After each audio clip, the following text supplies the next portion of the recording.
Hello everyone, welcome back to my channel. Friends, आज मैं आप सब लोग के साथ शेयर कर रही हूँ किस तरह से आप माइक्रोवेव में जो रोटी है उनको गर्म कर सकते हैं, रीहीट कर सकते हैं। जिस तरीके से आज मैं रोटी आप लोग को रीहीट करना सिखाऊंगी उसी तरीके से आप इसमें कुलचे हैं, नान हैं, उनको भी माइक्रोवेव में रीहीट कर सकते हैं।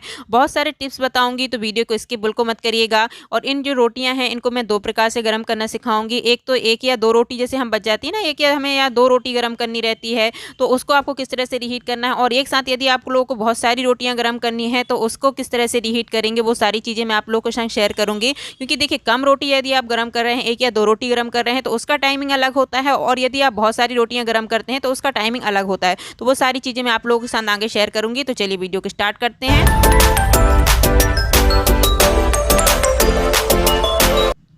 तो देखिए, सबसे पहले तो हमें रोटी गर्म करने के लिए कुछ बर्तन लगेंगे। तो मैं यहाँ पर कुछ बर्तन रखे हुए हैं। इनमें से आप कोई भी वाला बर्तन ले लीजिएगा। मैं सबके बारे में बता देती हूँ एक के बाद एक। तो देखिए, ये है सबसे पहले तो मेरे पास डिनर सेट है, तो वो उसका ये बाउल है। ये देखिए, ये बोरोसिल का डिनर सेट है और नीचे पीछे लिखा हुआ है माइक्रोवेव सेफ। तो आप ऐसा कोई भी बर्तन ले सकते हैं अपने डिनर सेट का जो आपके पास घर पे हो, जिसमें माइक्रोवेव सेफ लिखा हो। वो आप इसमें रोटी गर्म करने के लिए जिसको इस्तेमाल कर सकते हैं माइक्रोवेव में। सेकेंड, मेरे पास इस तरह से टैरो का इस तरह से बाउल है, जो मैं माइक्रोवेव में जब भी कोई चीज़ रोस्टिंग वगैरह करती हूँ, कुछ भी कुक वगैरह करती हूँ, तो मैं इसका इस्तेमाल करती हूँ। तो इस तरह से आपका पास कांच का कोई बाउल है तो आप उसको इस्तेमाल कर सकते हैं।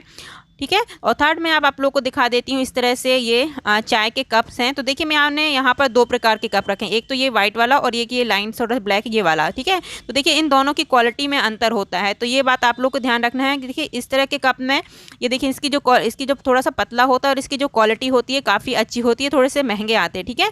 तो इसको आप माइक्रोवेव में इस्तेमाल कर सकते हैं। पर ये देखिए, ये वाले कप होते हैं ना, ये लोकल में मार्केट में मिलते हैं, ये थोड़े से मोटे मोटे साइज़ के होते हैं। इनको आपको बिल्कुल भी माइक्रोवेव में इस्तेमाल नहीं करना है। जैसे आप चाय या दूध भी गर्म करते हैं ना, तो इन वाले कप में आपको बिल्कुल भी चाय या दूध बिल्कुल भी माइक्रोवेव में इनको गर्म नहीं करना है। ये इनका टूटने का बहुत ज़्यादा डर रहता है, तो इसलिए आपको ये मोटे वाले कप इस्तेमाल नहीं करना है। इस तरह से आप ये थोड़े से जो पतले होते हैं ना, उनको आप इस कप में इस्तेमाल कर सकते हैं और इसमें आप रोटी भी गर्म कर सकते हैं। ठीक है। फोर्थ में ये कटोरी दिखा रही हूँ, कांच की कटोरी तो सबके घर में होती है। तो जो नॉर्मल आपके यहाँ कांच की कटोरी होती है ना, इसमें आप स्वीट्स वगैरह खाते हैं, तो उसका इस्तेमाल भी आप रोटी गर्म करने के लिए कर सकते हैं। इनफैक्ट इसमें अगर आपको कोई चीज़ गर्म करनी, सब्जी वगैरह गर्म करनी है, तो भी आप इसे माइक्रोवेव में इस्तेमाल कर सकते हैं। ठीक है। तो आज जो मैं रोटी गर्म करूंगी वो उसके लिए मैंने ये दो बर्तन लिए हैं। एक तो ये टैरो का जो बाउल है वो, और एक जो डिनर सेट का जो बाउल है वो मैंने लिया। ठीक है। तो इसमें ये मैं क्यों इस्तेमाल कर रही हूँ वो आगे आपको वीडियो में पता चल जाएगा, तो वीडियो बिल्कुल लास्ट तक देखिएगा।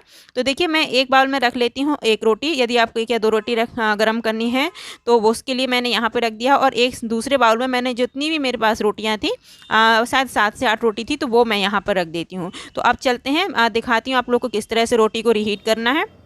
तो ये रहा हमारा माइक्रोवेव। ये मेरा एलजी का चारकोल माइक्रोवेव है, लेकिन अदर्स आपके पास किसी भी ब्रांड का माइक्रोवेव है तो भी आप यही स्टेप फॉलो कर सकते हैं। तो यहाँ पर मैंने रख दी है रोटी, और देखिए, मैंने कांच के बोल के ऊपर इस तरह से ऊपर रखा हुआ है रोटियों को। अब यहाँ पर मैं माइक्रोवेव का माइक्रो मोड सेट कर रही हूँ।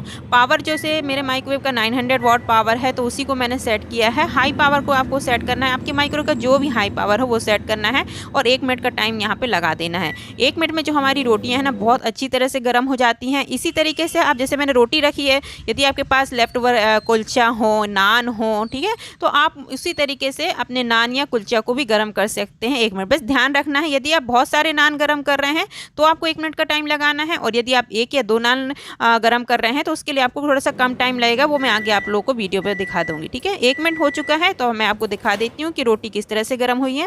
ये देखिए, रोटी बहुत अच्छी तरह से गर्म हुई है और इसमें ना भाप भी निकल रही है। और इन रोटियों को आपको आधा घंटे में इस्तेमाल कर ही लेना है। ये नहीं कि आप इनको गर्म करके 1 आध घंटे के बाद आप इस्तेमाल करेंगे तो फिर वो रोटी कड़ी हो जाती है। और देखिए, इस बाउल में देखिए पानी आ गया है, इसलिए मैंने इस तरह से बाउल के ऊपर रखा था। यदि हम रोटी को डायरेक्ट गर्म करते हैं ना, तो जो नीचे की रोटी होती ना, वो पूरी तरह से गीली हो जाती। अब मैं एक रोटी आप लोग को रीहीट करना बता रही हूँ। यदि आपको एक या दो रोटी रीहीट करना है तो वो किस तरह से गर्म करेंगे। ठीक है।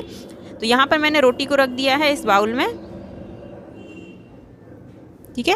अब मैं आप इसके तरह जो मैंने टायरों का जो कांच का बाउल लिया था आप उसमें भी गर्म कर सकते हैं, पर मैं 2 बर्तन दिखा रही हूँ कि आपके पास यदि वो ना हो तो आप इस तरह से दूसरा बर्तन भी इस्तेमाल कर सकते हैं। अब यहाँ पर मैंने माइक्रोवेव का माइक्रो मोड फिर से सेट किया है, पावर हाई ही रखा है। अब टाइम देखिए मैंने 30 सेकंड का लगाया। ठीक है, जब 1 या 2 रोटी गर्म करते हैं ना सिर्फ 30 सेकंड का टाइम लगाते हैं। यदि आपने इससे ज़्यादा टाइम लगा दिया तो जो आपकी रोटी या नान या कुलचे आप जो भी गर्म करेंगे ना वो कड़े हो जाएंगे। ठीक है, यदि आप 1 रोटी गर्म करते हैं तो उसके लिए 30 सेकंड का टाइम लगाइए, और यदि आप ज़्यादा रोटी गर्म करते हैं तो उसके लिए आप 1 मिनट का टाइम लगाइए। तो ये देखिए हमारी रोटी गर्म हो गई है। इसी तरह से आप नान या कुलचा, यदि आप 1 या 2 नान कुलचा गर्म करते हैं ना तो उसके लिए आपको 30 सेकंड का टाइम लगाना है। तो चलिए अब मैं दोनों रोटी आपको दिखा देती हूँ किस तरह से गर्म हुई है।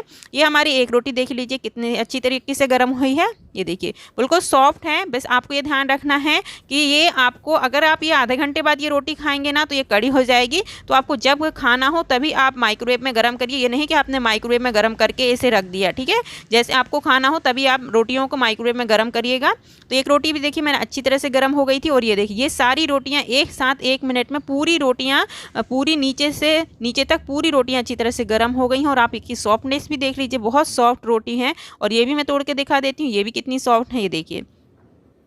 ठीक है, इसी तरह से आप माइक्रोवेव में रोटी को गर्म करिए, बहुत अच्छी तरह से रोटी गर्म हो जाती है। और मैं आप नीचे का जो बाउल है ना वो मैं आपको दिखा देती हूँ कि उसमें कितना सारा पानी आया है। इसलिए हमको इस तरह से किसी बाउल, कप या कटोरी में रख के ही रोटी को गर्म करना है। और ये भी ध्यान रखिए किसी भी कपड़े में लपेट के माइक्रोवेव में रोटी को वगैरह को गर्म मत करिएगा। ठीक है, वो थोड़ा सेफ नहीं होता है, कई बार स्पार्किंग हो सकती है इसीलिए। और ये देखिए यहाँ पर देखिए कितना सारा पानी आ गया है ना, इसीलिए आपको रोटी को इस तरह से ऊपर रख के ही गर्म करना है। तो बस आज का वीडियो यहीं तक था। वीडियो अच्छा लगा हो तो प्लीज़ वीडियो को लाइक करिएगा। कुछ भी क्वेरीज हैं, कुछ भी कमेंट है, कुछ भी क्वेश्चन है तो प्लीज़ उसे कमेंट बॉक्स में लिखिएगा। कुछ भी यदि आप लोग को पूछना है तो उसे कमेंट बॉक्स में लिख दीजिएगा, मैं ज़रूर उसका रिप्लाई देती हूँ। और मिलती हूँ बस सब लोगों से नेक्स्ट वीडियो पर। जब तक अपना ख्याल रखिएगा। Thank you so much watching my video. Bye bye.